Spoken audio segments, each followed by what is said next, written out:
É muito comum em programas de musculação nos depararmos com a necessidade ou como muitas vezes com a simples vontade de integrar vários outros tipos de exercícios junto com o programa de musculação. Muitas vezes a gente quer associar exercícios na bicicleta, exercícios de caminhada, exercícios de alongamento. Sobre a integração de diferentes tipos de exercícios junto com a musculação, nós devemos realizar dois questionamentos. É possível integrar esses exercícios com o programa de musculação?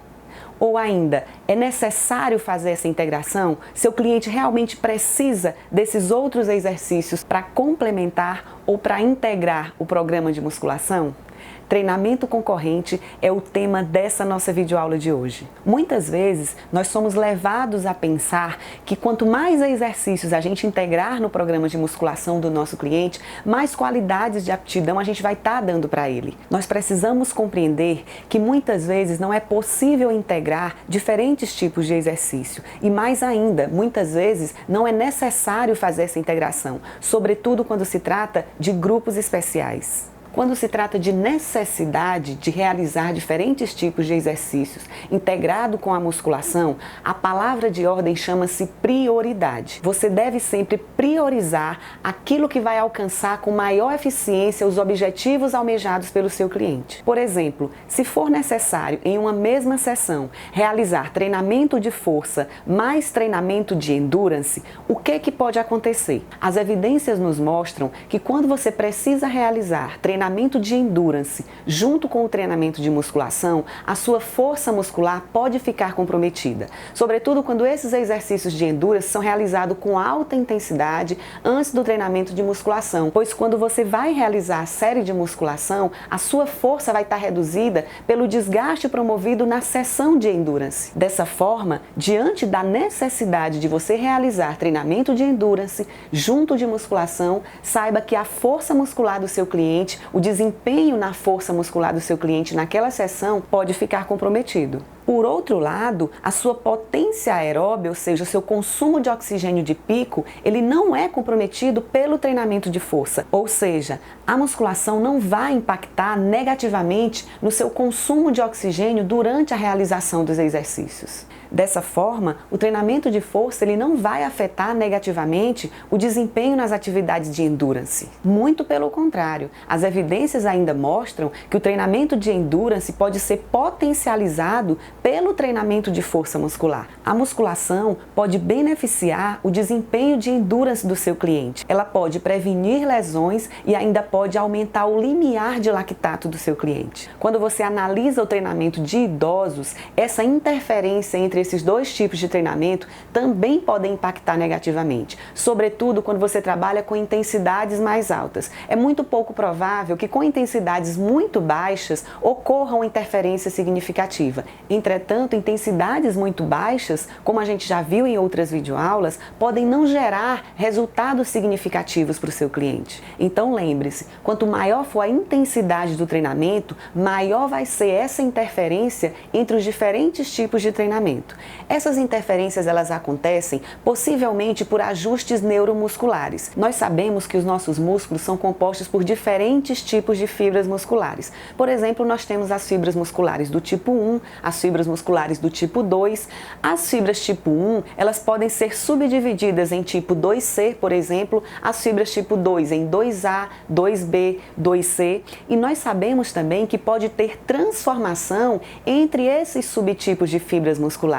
As fibras do tipo 2B atualmente são chamadas de fibras do tipo 2X, porque parece que são um aglomerado de fibras musculares que não são tão utilizadas no organismo humano, porém quando são estimuladas pelo treinamento físico, elas podem se transformar em fibras do tipo 2A, por exemplo. Quem faz essa transformação é o exercício físico, é o estímulo do treinamento que vai favorecer a transformação entre os subtipos de fibras musculares. Dessa forma, se você estimula o organismo com exercícios com características mais anaeróbias, do tipo musculação ou treinamento de força muscular, essas fibras tendem a se adaptarem para essas características mais anaeróbias. aeróbias. Quando você faz exercícios mais de endurance, exercícios de longa duração e baixa intensidade, da mesma forma, essas fibras musculares têm uma tendência de se adaptarem para atividades com essas características mais aeróbias. Então, é necessário que você analise a real necessidade de você realizar esses exercícios diferentes numa mesma sessão de treinamento. Diante disso, a palavra de ordem para a elaboração de qualquer programa de treinamento é prioridade. Você deve priorizar aquilo que você quer melhorar no seu cliente. Se você quer melhorar, por exemplo, a força muscular do seu cliente, se é isso que ele precisa, escolha um exercício que vai dar essa característica para o seu cliente. O exercício que é mais eficiente em promover aumentos na força muscular é a musculação. Dessa forma, se não houver necessidade de outras características que não podem ser alcançadas com esse tipo de treinamento, não há necessidade de você incrementar a sessão de treinamento com outros tipos de exercício. Entretanto, se houver essa necessidade, nós sabemos que existem casos onde há necessidade de você realizar em uma mesma sessão diferentes tipos de exercício, existem algumas orientações que você pode seguir. Essas interferências, elas acontecem mais quanto maiores forem as intensidades. Dessa forma, se você realizar os exercícios com intensidade menor, você vai ter também menores interferências. Lembrando que quanto menor a intensidade, menores vão ser os ajustes e as adaptações que você vai alcançar com o treinamento. Se houver necessidade de realizar, por exemplo, exercícios de endurance junto com a musculação, escolha formas de exercícios que não sejam a corrida, porque as evidências nos mostram que a corrida ela tem maior interferência com relação ao treinamento de musculação do que as outras formas de exercícios de endurance, como por exemplo a bicicleta, o ciclismo. Uma outra estratégia é você possibilitar mais tempo de descanso entre as sessões de treinamento. Isso vai favorecer uma melhor recuperação entre as sessões de exercício e pode minimizar também essa interferência. Uma outra estratégia é você dividir o treinamento de musculação do seu cliente, como a gente já aprendeu nas nossas outras videoaulas. No dia que você for treinar membros inferiores, você não realiza o treinamento de endurance. E na divisão do treinamento durante a semana, você acrescenta um dia de descanso total entre as sessões dos exercícios. Nesse dia você não vai realizar nem treinamento de endurance e nem treinamento de musculação. Isso vai possibilitar um descanso maior para os diferentes estímulos que você está impondo ao organismo do seu cliente. Lembre que você deve priorizar os objetivos a serem alcançados pelo seu cliente. Se o principal objetivo do seu cliente for aumentar a força muscular e aumentar a massa corporal magra, priorize o treinamento de musculação. Mas você deve estar se questionando, se não é indicado realizar exercícios aeróbios na sessão de musculação, de que forma você vai realizar o aquecimento para os exercícios de musculação? O que se sugere é a realização do próprio exercício para realizar esse aquecimento. Sugere-se que você realize uma série antes da realização das séries propriamente ditas do exercício que você escolheu, utilizando uma carga bem baixa e um número de repetições e uma velocidade um pouco maior do que aquela que você vai realizar no exercício. Isso serve para aquecer as estruturas que serão efetivamente utilizadas nos exercícios. Uma outra dúvida muito comum é se é possível e necessário realizar exercícios de alongamento junto da sessão de musculação.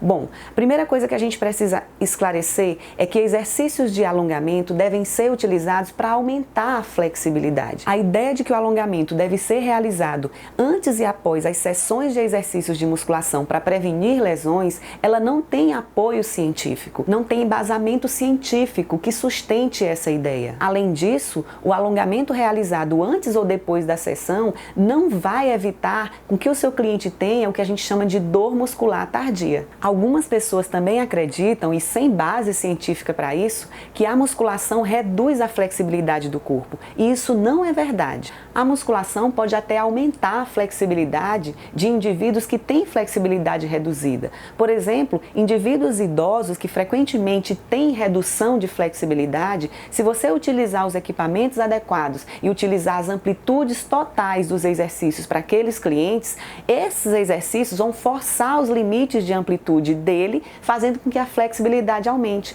Além disso, isso, a própria musculação promove efeito de aumento de tecido elástico no músculo. Você precisa entender que nem sempre é possível e nem sempre é necessário realizar diferentes tipos de exercício em uma mesma sessão de treinamento, sobretudo quando se trata de grupos especiais. Mais uma vez, foi um grande prazer estar aqui com você, espero ter ajudado, um grande abraço e até mais!